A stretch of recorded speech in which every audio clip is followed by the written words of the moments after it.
एक ही लड़की ने एक ही घर में तीनों भाइयों से पैसे के लिए की शादी। तो सुनिए क्या हुआ।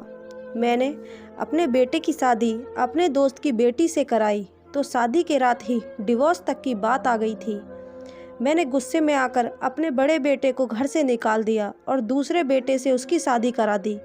लेकिन दूसरे बेटे ने भी शादी की रात ही उसने भी डिवोर्स दे दिया था। मैंने इस राज को मालूम करने के लिए तीसरे बेटे की ज़बरदस्ती शादी करा दी और दूल्हे की जगह खुद कमरे में चली गई। मेरे पैरों तले से ज़मीन निकल गई जब तीसरे कमरे में आते ही मेरा नाम पूर्वा है, मैं उत्तर प्रदेश की रहने वाली हूँ और अपने पापा की इकलौती बेटी हूँ। मेरी शादी एक बहुत ही अच्छे घर में हुई थी। ससुराल वाले बहुत ही अच्छे थे। मेरी आदत थी कि मैं रोज़ सुबह वॉक पर जाती थी। मेरी सास भी मेरे साथ ही होती थी, मगर 10 मिनट बाद ही वह अपना रास्ता बदलकर कहीं और चली जाती थी और 1 घंटे बाद खुद ही वापस आ जाती थी। अक्सर खोई खोई रहती थी, घर में भी कुछ चुपचाप सी रहती थी। मुझे लगता था मेरी सास अंदर से बहुत दुखी है। मैं बहुत कोशिश करती थी कि वह मुझे अपने दिल का दर्द और हाल बताएं, मगर वह ऐसा नहीं करती थी। मैं एक हॉस्पिटल में डॉक्टर थी। एक दिन दोपहर को हॉस्पिटल से घर आते हुए मैंने अपनी सास को देखा कि जेल के बाहर देखा। वह सड़क की दूसरी तरफ थी, इसलिए जब तक मैं वहाँ पहुँची जेल के अंदर चली गई। मैंने वहाँ गेट पर खड़े आदमी से पूछा तो उसने कहा, ये माँ जी यहाँ अक्सर आती रहती हैं। मैं वहाँ रुककर उनका इंतज़ार करने लगी। मैं आज उनसे बात करना और सब कुछ मालूम करना चाहती थी। आखिर इस सारे मामले की वजह ही क्या है। 1 घंटे बाद जब माँ जी जेल से बाहर निकल आईं तो मुझे अपने सामने वहाँ खड़ा देखकर घबरा गई। मैंने बड़े प्यार से ही पूछा, माँ जी आप यहाँ क्यों आती हैं? आज मैं आपसे सब जानना चाहती हूँ। मेरी सास कहने लगी, तुम घर चलो, मैं सब बताती हूँ। हम घर कमरे में आकर बैठ गए और मेरी सास अपनी कहानी सुनाने लगी और कहने लगी, मेरी शादी बहुत ही अमीर घर में हुई थी। मेरे पति मुझसे बहुत प्यार करते थे। अपने खानदान में सबसे बड़ी बहू होने के कारण सब मेरी बहुत इज्जत करते थे और मेरा सब हुक्म भी मानते थे। उसकी दूसरी वजह यह भी रहती, सारे खानदान में सिर्फ मैं ही थी जिसके सिर्फ बेटे ही बेटे थे। मेरे 5 बेटे थे और मेरी बेटी नहीं थी। मुझे बेटी की बहुत ख्वाहिश थी, पर भगवान को शायद ये मंजूर नहीं था। मैं तो यही चाहती थी कि मेरी पहली औलाद ही बेटी हो, मगर ये मेरी चाहत ही रह गई। और 5वां बेटा अभी 2 साल का ही हुआ था कि मेरे पति एक हादसे में मारे गए। मेरे बेटे को बीच 2-2 साल का ही फर्क था और वह सब एक साथ ही जवान हो रहे थे। सारे खानदान की नज़रें मेरे बेटों पर ही जमी हुई थी, क्योंकि वह सब बहुत खूबसूरत और हैंडसम व नौजवान थे। मैंने उनकी परवरिश बहुत ही अच्छी तरह से की थी। मुझे मेरी परवरिश पर नाज था। अभी मेरा बड़ा बेटा 15 साल का ही हुआ था जब मेरी नंद मेरे बड़े बेटे के लिए अपनी ससुराल से रिश्ता लेकर आई। वह लड़की अभी 12 साल की थी और बहुत ही प्यारी भी थी। मेरी ननद ने मुझसे कहा, ये जो लड़की है इसके घर की हालत बहुत ख़राब है। ये लोग अपनी बेटी की परवरिश नहीं कर सकते, इसलिए उसे आपके पास छोड़ने आई हूँ और मेरे पास भी इतनी गुंजाइश नहीं है कि मैं इसे अपने पास रख सकूं। आपके पास कोई बेटी भी नहीं है तो आप इस बेटी को रख लीजिए। आज से ये आपकी बेटी हुई और आपको बेटी की ख्वाहिश भी तो थी ना। अब आप उसे अपनी बेटी बना लें। और पूर्वा वैसे भी मुझे पहले से ही बहुत अच्छी लगती थी। मेरी कोई बेटी तो थी नहीं, तो मैं इसलिए इसे प्यार करके अपनी हर हसरत पूरी कर लेती थी। और अब तो वह हमारी बेटी बनकर हमारे घर आ गई थी। वह मुझे आंटी माँ बोलती थी और मेरे आगे पीछे घूमती रहती थी। मेरे सारे काम अपने हाथों से भाग भाग कर करती थी। मुझे पूर्वा से बहुत मोहब्बत हो गई थी। फिर अचानक 2 महीने बाद उसका बाप उसे लेने आ गया। कहने लगा, मुझसे मेरी बेटी वापस कर दो। अगर आपने पास रखना चाहती हो तो उसके नाम कुछ प्रॉपर्टी करो ताकि उसका भविष्य सुरक्षित रहे। मैं पूर्वा से जुदाई बर्दाश्त नहीं कर सकती थी, इसलिए मैंने अपना एक प्लॉट उसके नाम कर दिया ताकि उसके बाप को तसल्ली हो जाए। प्लॉट नाम होने के बाद उसका बाप चुपचाप वहाँ से चला गया। पूर्वा के माँ बाप अक्सर उससे मिलने आया करते थे और कभी कभी वह भी उनसे मिलने चली जाती थी। मैं पूर्वा के माता पिता की आर्थिक तंगी की वजह से उन्हें कभी कभी कुछ पैसे भी भेजती रहा करती थी। मेरे सारे बेटे भी पूर्वा को बहुत प्यार करते थे, उसे बिल्कुल अपनी सगी बहन समझते थे। जब पूर्वा की शादी की उम्र हुई तो मैंने उसके लिए रिश्ता ढूंढना चालू कर दिया। पूर्वा के माता पिता मेरे घर आए और कहने लगे, जब आप इसको इतना प्यार करती हैं, उसे हमेशा के लिए अपने घर में ही क्यों नहीं रख लेती? मैंने तुमसे पूछा कि कैसे? तो उन्होंने कहा, आप अपने बड़े बेटे की शादी पूर्वा से करवा दें और वह हम सब की नज़रों के सामने ही रहेगी। और उसके ख्याल से मैं भी चौंक गई कि मैंने तो कभी ऐसा सोचा भी नहीं था। मैंने तो उसे अपने बेटों की बहन ही समझा था। लेकिन फिर उसके माता पिता ने मुझे बहुत समझाया कि वह तुम्हारी या तुम्हारे रिश्तेदार की अपनी बेटी थोड़ी ही है, इसलिए पूर्वा को प्रिंस की शादी में कोई हर्ज नहीं है। इस बारे में मैंने अपने बेटे से बात की तो वो दंग रह गया। कहने लगा, मम्मी, मैंने पूर्वा को अपनी हमेशा छोटी बहन ही समझा है, मैं उससे शादी नहीं कर सकता। वह शादी करने के लिए मान ही नहीं रहा था, लेकिन मैंने उसको राजी कर लिया। बेटे की शादी पूर्वा से करके मैं बहुत खुश थी और मुझे यह भी डर था कि बाहर से बहू लाऊं तो पता नहीं कैसी निकलेगी।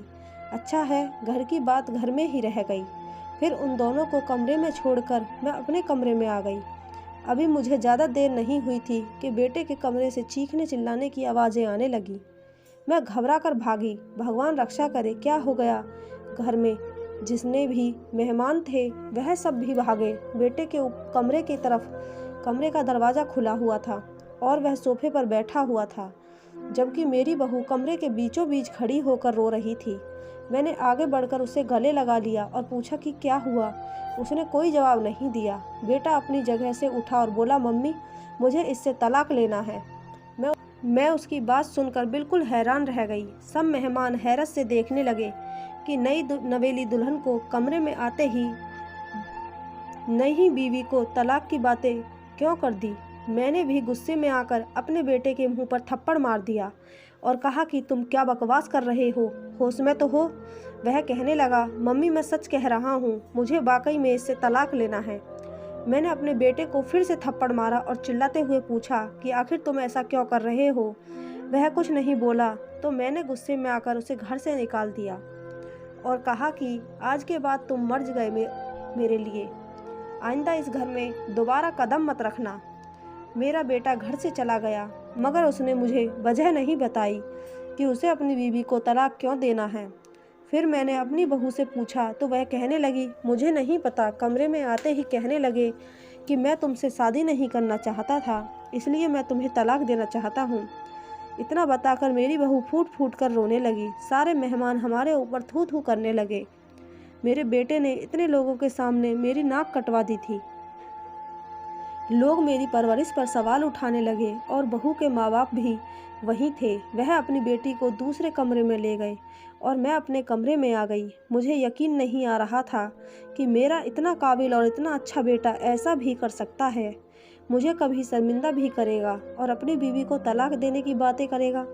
मुझे वजह जानने की बहुत जिज्ञासा हो रही थी कि कोई तो वजह रही होगी। अगले दिन मैंने समधी और समधन से बहुत हंगामा किया और कहने लगे कि अब हमारी बेटी का भविष्य खराब हो गया है। कोई तलाकशुदा लड़की से शादी क्यों करेगा? आपके बेटे ने हमारी बेटी की ज़िंदगी खराब कर दी।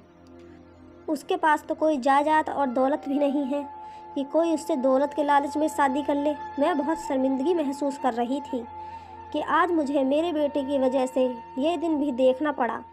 मैंने सोचा तो मुझे समझ में आया कि मेरी समझी यही कह रहा था। मैंने अपने बड़े बेटे को अपने घर और ज़िंदगी दोनों से ही निकाल दिया था, इसलिए उसके हिस्से की सारी जायदाद अपनी बहू के नाम कर दी थी। मेरी बहू मुझसे बहुत मोहब्बत करती थी। मेरी बहू भी कहने लगी कि आप ही मेरे माँ बाप हो, मैं आपको छोड़कर कहीं नहीं जाऊंगी। मेरे बेटे ने मेरी बहू को तलाक तो दे दिया, लेकिन अक्सर मेरी बहू घर में वॉक करने के लिए नज़दीकी पार्क में चली जाती थी। मैं अभी उसको जाने देना चाहती थी कि बेचारी का दिल लगा रहेगा। पूर्वा मुझे दिखाने के लिए खुश रहा करती थी, मगर मैं जानती थी कि वह खुश नहीं है। कभी कभी मुझे उसकी हरकतें अजीब सी लगती थीं, मगर मैं यह सोचकर इग्नोर कर देती कि शायद ये सदमे की वजह से ऐसी हो गई है। वह सारा दिन फ़ोन पर बातें करती रहती, कहती मम्मी से बात कर रही हूँ, कभी बहुत परेशान होकर रोने लग जाती। उन्हीं दिनों मैंने सबसे छोटे बेटे का एक्सीडेंट हो गया और छोटा बेटा इस दुनिया को हमेशा के लिए छोड़कर चला गया। मेरी तो मानो जैसे कमर ही टूट गई। एक बेटा पता नहीं जन कहाँ दर दर भटक रहा था और दूसरा भी मुझे छोड़कर चला गया। मेरी बहू ने मेरा बहुत साथ दिया था और उसकी वजह से हम दोनों सास बहू का दिल लगा रहता था। फिर कुछ दिनों बाद मेरे समधन और समधी आए और कहने लगे कि अपने दूसरे बेटे की पूर्वा से शादी कर दो क्योंकि उसकी तुम्हें ज़रूरत है। मैं उनकी बात सुनकर राज़ी हो गई और अपने दूसरे बेटे को बुलाकर कहा, तुम्हारी शादी मैं पूर्वा से करा रही हूँ। वह पूर्वा की उम्र का ही था लेकिन फिर भी हिचकिचा रहा था। कहने लगा, भाई ने पता नहीं उसे क्यों तलाक दिया है, मैं कैसे उसे शादी कर लूँ। मैंने अपने बेटे को अपनी कसम देकर राज़ी किया कि मेरा मरा हुआ मुँह देखेगा अगर तूने पूर्वा से शादी नहीं की तो। वह राज़ी हो गया और पूर्वा से शादी कर ली। बेचारी मेरी बहू, उसने तो साफ कह दिया था कि आप ही मेरी माँ हैं, अगर आप किसी गरीब से भी शादी करोगी मेरी तो मैं कर लूँगी। उन दोनों की शादी कराकर मैं बहुत संतोषजनक हो गई कि अब सब ठीक हो जाएगा, लेकिन दिल में कहीं बेचैनी भी लगी हुई थी। मैं सब ठीक होने की भगवान से प्रार्थना कर रही थी। फिर मैं अपने कमरे में आ गई। कुछ ही देर गुजरी थी, फिर वही हुआ जिसका डर था। बेटे के कमरे से चीखने चिल्लाने की आवाज़ें आ रही थीं।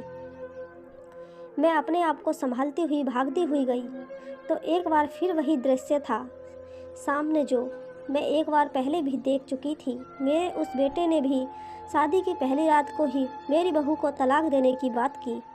मैंने वजह पूछी तो कहने लगा कोई वजह नहीं है और खुद ही घर छोड़कर चला गया। यह मामला अब मेरी समझ से बाहर था। आखिर ऐसी क्या वजह थी अब कि मेरी बहू का एक बार फिर तलाक हो गया था। उस बेचारी का तो घूंघट भी नहीं उठाया गया था। एक बार फिर हमारी बेइज्जती हो गई और लोग कहने लगे इनके घर को नज़र लग गई है। अच्छे खासे एक आज्ञाकारी माँ के लड़के इस तरह बागी होकर घर को छोड़कर चले जाएंगे। इस बार मुझे थोड़ा शक होने लगा था कि कोई तो ऐसी वजह होगी कि मेरे दूसरे बेटे ने भी उसे तलाक दे दिया। आखिर क्या वजह थी? कसूर किसका था, बेटों या मेरी बहू का? मैं बिल्कुल चकरा कर रह गई थी।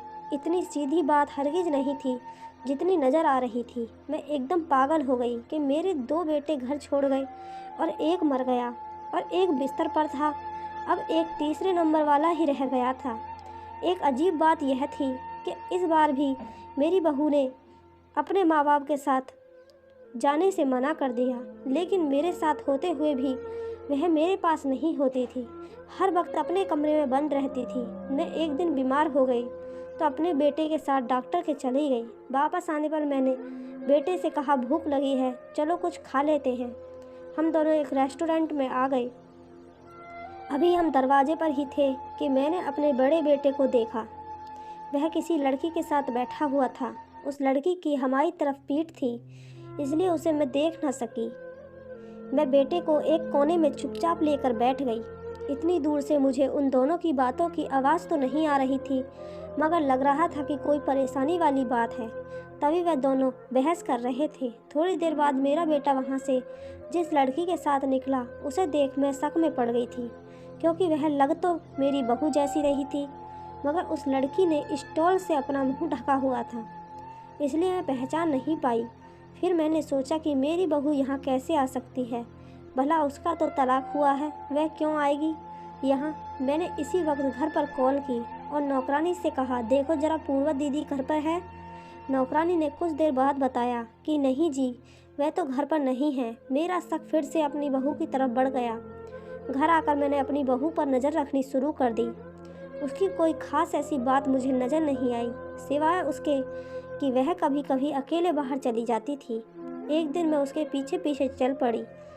मुझे उस वक्त झटका लगा जब वह पार्क में मेरे दूसरे नंबर वाले बेटे से मिली, मगर किस लिए और क्यों? उन दोनों ने तो तलाक दे दिया था। ना मैंने पूर्वा से कोई बार पूछने की कोशिश की थी कि मेरे बेटे ने तुम्हें तलाक क्यों दिया था, मगर वह कुछ बताती ही नहीं थी। आखिर मैंने ये राज जानने का फैसला कर ली और फिर मैंने एक दिन पूर्वा से कहा कि मैं तुम्हारी शादी अपने तीसरे बेटे से कराना चाहती हूँ। क्या तुम राजी हो? मेरी बहू कहने लगी, आप मेरी माँ हैं, आप जो चाहें मेरी ज़िंदगी के साथ करें, आपका हक है। मैं इसलिए उसकी तीसरी शादी करवाना चाह रही थी कि आखिर राज का पता चले कि ऐसा क्या होता है, या फिर वह मेरे बेटों से क्या कहती है जो उसे वे तलाक दे देते हैं। मैंने शादी तय कर दी और मेरी बहू बहुत खुश लग रही थी। मेरा बेटा उससे 2 साल छोटा था, फिर भी उसने मेरे फैसले के आगे अपना सर झुका दिया। शादी वाली रात मैंने बेटे को कहा कि मेरी तबीयत ठीक नहीं है, तुम जाओ मेरे लिए दवा ला कर दो। वह कपड़े बदल कर चला गया। उसके जाने के बाद मैंने उसकी शेरवानी पहनी और उसकी जगह खुद कमरे में चली गई और अपने चेहरे पर पर्दा डाल लिया और खुद ही कमरे का दरवाज़ा खोलकर अंदर चली गई। देखा तो मेरी बहू बेड पर बैठी हुई थी। अपने दूल्हे को देखकर वह बेड से उठ खड़ी हुई और खुद ही कहने लगी, मैं जानती हूँ अब तुम मेरे पति हो, मगर मैं इतना कहना चाहती हूँ कि मैंने हमेशा तुम्हें अपना छोटा भाई समझा है। मैं तुम्हें उस रूप में कबूल नहीं कर सकती। तुम्हें याद है ना, मैं और तुम बचपन में इकट्ठा खेला करते थे और मैं तुम्हारे नखरे उठाया करती थी। मैंने तुम्हें भाई का दर्जा दिया है, मैं तुम्हें पति का दर्जा नहीं दे सकती। और तुम्हारी माँ ने मेरी शादी ज़बरदस्ती करा दी है और तुम्हारी माँ ने ही कहा था कि तुम तलाक मांग लेना। वह बस दुनिया के सामने सर ऊंचा करना चाहती हैं कि उन्हें अपनी बहू से कितना लगाव है। मेरी पहली 2 शादियां भी उन्होंने ही कराईं और तलाक भी उन्हीं के कहने पर तुम्हारे भाइयों ने मुझे दिया था। आज भी तुम्हारी माँ ने मुझे कमरे में भेजने से पहले यही कहा था कि मेरे बेटे को मेरा संदेश दे देना कि वह तुम्हें तलाक दे दे। इसलिए मैं चुप रहते हुए उसे सुन रही थी। उसने कहा, तो मैं मेरी बात का यकीन नहीं आता तो मेरी माँ से पूछ लो। उसने अपनी माँ को फ़ोन किया तो थोड़ी ही देर बाद मेरी समधन कमरे में आ गई और कहने लगी, बेटा यह ठीक कह रही है, इसने हमेशा तुम्हें सगा भाई समझा है। इसने तो तुम्हारी माँ को बहुत मनाया और मना किया था कि शादी ना करो, मगर वह नहीं मानी। मेरी बेटी तुम्हें पति के रूप में कबूल नहीं कर सकती, यह किसी और को पसंद करती है और तुम इसे तलाक दे दो ताकि इसकी शादी उसी लड़के से करवा दूँ। मेरी समधन और मेरी बहू को मालूम नहीं था कि सहरे के पीछे मैं हूँ।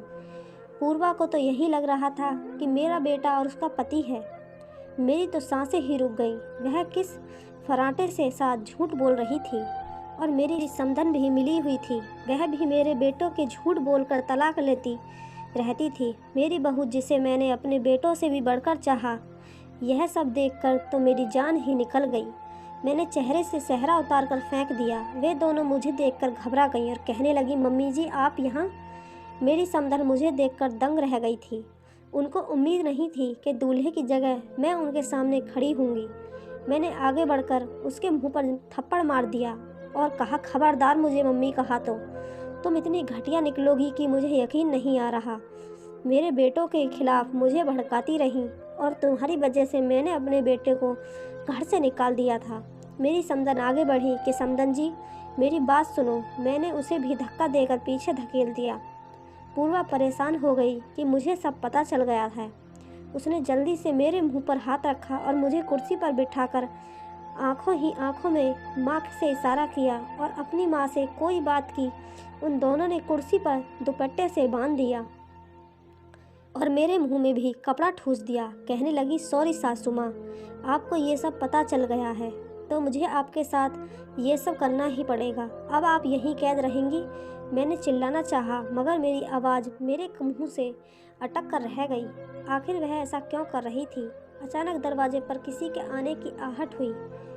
मेरी एक रिश्तेदार थी। आवाज़ आई, पूर्वा सब ठीक है ना? कमरे से आवाज़ आ रही थी। पूर्वा दरवाज़ा खोलने की बजाय वहीं से कह दिया कि हाँ जी सब ठीक है, आप जाकर आराम करें। उसने मुझे कुर्सी समेत बाथरूम में बंद कर दिया।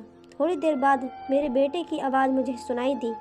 वह मुझे ढूंढ रहा था कि मम्मी कहाँ हैं और वह उसे कह रही थी कि वह अपने कमरे में होंगी।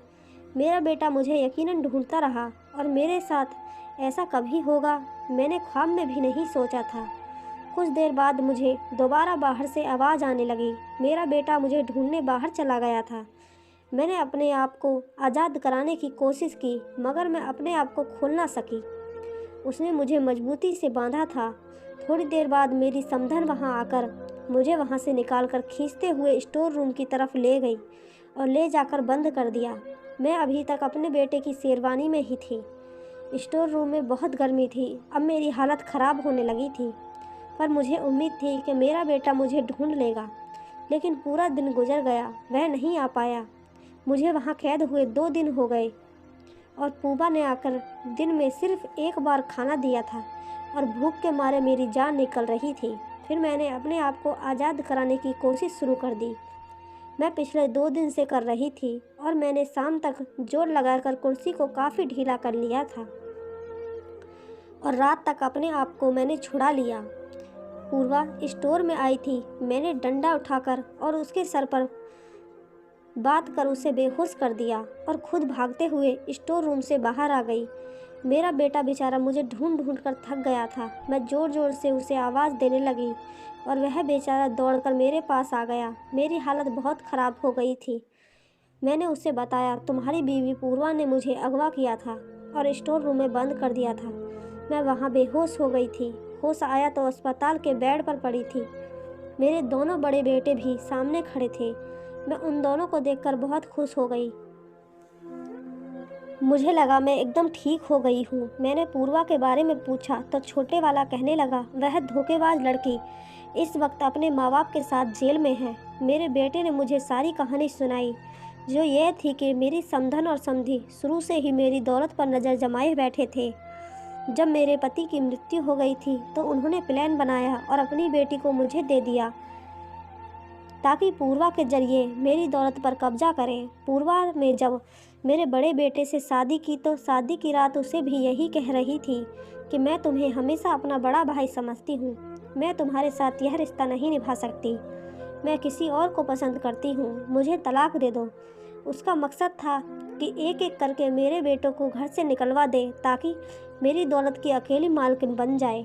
उसका प्लान कामयाब हुआ और मैंने अपने बेटों को घर से निकाल दिया। उसने मेरे दूसरे बेटे को भी यही कहकर तलाक दिया था और घर से निकलवा दिया। बाद में यह सच्ची होने की खातिर उनसे मिलती रही और कहती रही कि तुम्हारी माँ ने तुम्हें घर और ज़िंदगी दोनों से निकाल दिया है, तुम भी उनसे अपना रिश्ता तोड़ लो और घर कभी वापस ना आना। यहाँ तक कि वह फिर भी बर्दाश्त था, मगर उन लोगों ने दौलत के लालची होने के कारण मेरे छोटे बेटे का जानबूझकर एक्सीडेंट करा दिया कि वह दोनों मर जाएं। यह तो भगवान की कृपा थी